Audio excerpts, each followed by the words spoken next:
Let's see how to add a table to the semantic data layer, giving the query generator and Now Assist Explorer access to exactly the data we need. First, navigate to All, Query Generation, Administration, Semantic Table Configurations.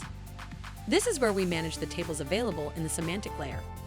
Select New to open the configuration form.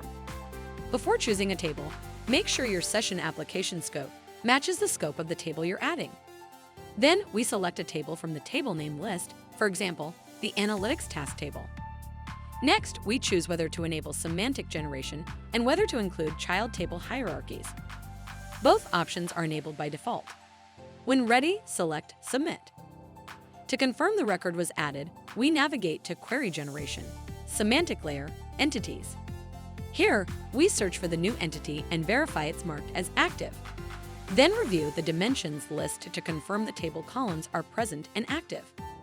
The table is now part of the semantic layer and ready to generate insights.